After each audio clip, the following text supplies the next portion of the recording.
Yeah, so it's time for Sadda Punjab, and I'm in a franchise that has not even qualified for the last 11 years. 2014 was the last time when they qualified, and since then, I mean, year after another, they have just given heartbreaks to their fans. But come 2025, this was a new Punjab. This was a Punjab team which could win even games that they were losing.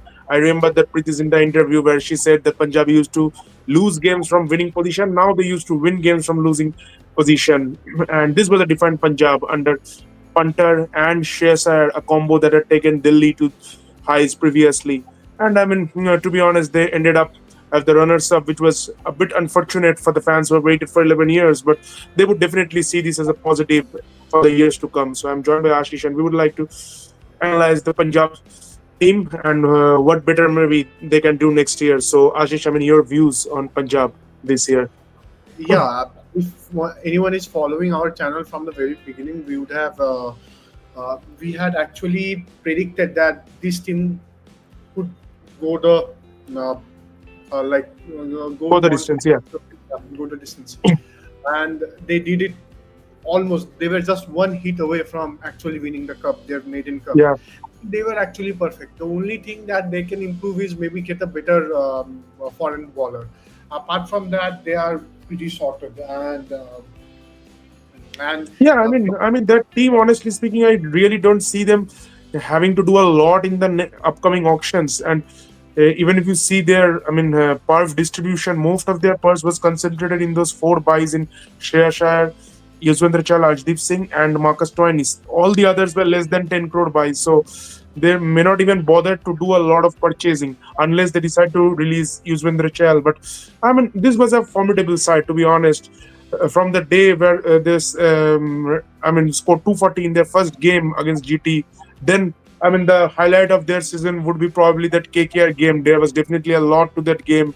Shreyas playing against his ex-franchise, something maybe not worked correctly between him and KKR, and then there's getting all out for 111, and the way they ended up defending the lowest ever total in IPL history. I mean, that was probably the game of the season, to be honest. And then again, that Mumbai game that qualified too, which Josh Inglis set up the tone, and then Sher, the way he finished. yeah, definitely.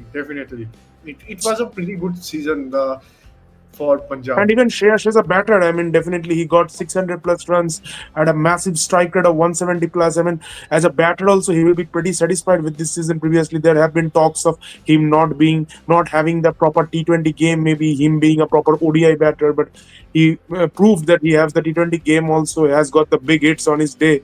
Maybe he would be sad that he couldn't get a couple of those big hits on the night when it mattered the most. It would have given him the most sixes award also. He ended up just 1 6 less than Puran. Yeah, definitely. And someone like Shreyas Iyer winning most sixes is definitely a change of the image that has been built around him, that he's not an attacking batter.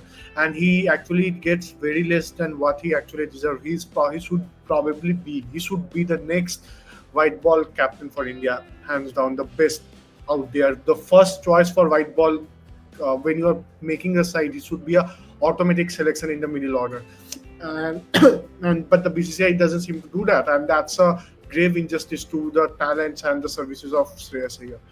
Uh, Yeah, and Probably I he mean, doesn't come as a prodigy like someone like Pant or Gill, and maybe that's the only reason this partiality happens against him. But that's bad. yeah, and I mean, even if I remove the experienced guys, I mean, some of the other positives for Punjab would be the way some of their uncapped guys played. I mean, someone like a Priyan Shadia, who was absolutely new to this level. I mean, he had just played a few games, I think, in the SMAT and in the DPL, had that reputation of hitting those sixes in DPL.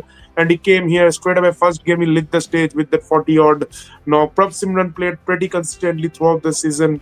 Nehal Vadera played quite a few good knocks. Then there was, I mean, Shashank Singh, to be honest, we need to take his name. I mean, he was probably one of those mistaken buys in 2024 and became the retention. And then the way he performed, Shashank Singh. Also, even Jamieson came, he performed. Jansen, Arshdeep, I think, was a bit cold at the end of the tournament, but he was also good throughout the tournament. So, I mean, there were so many positives. Marcus Stoinis played a few handy cameos. Exactly, and again, there's nothing much to change. Maybe uh, they have freed up the money for Glenn Maxwell. They are not certainly not retaining him.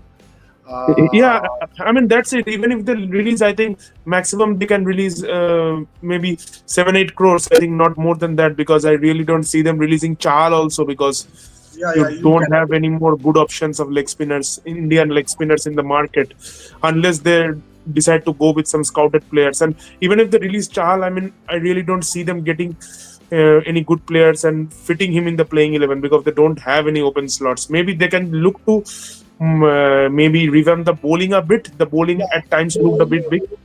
only caveat in the entire thing was their pace bowling. Their pace bowling is weak, as simple as that. Yeah, And the and I mean someone like Omar Zai really don't fit in this lineup. I mean they have enough batting. I think they can get a pure bowler in place of Omar Zai. Jamieson did well in as a replacement, but I think once Jansen comes back, he will anyways play. So maybe that pace bowler they can look to get a good foreign pace bowler in place of Omar Zai. But apart from that, they really don't need to make a lot of changes and need to back this side. I think their process is correct, and if they can envision this properly, I think a trophy will be surely round the corner for the Punjab fans. To be honest. yeah, focus on scouting. If they can scout some good middle order batter, great. Yeah, surely. I mean, they will be really gutted to lose out this time. But I mean, as you have seen with RCB also, so if the process remains correct, maybe it will take a bit of time. But eventually, today or tomorrow, you will end up as the winning side. So they have to keep the belief and keep going. I think that's it. I mean, this was definitely a 9 out of 10 performance from Punjab Kings. It could have been a 10 out of 10, but that's it. So Yep. I think that's it. If you're new to the channel, please subscribe the channel. Please share the videos with as many guys as possible. And till then, cheers. Goodbye.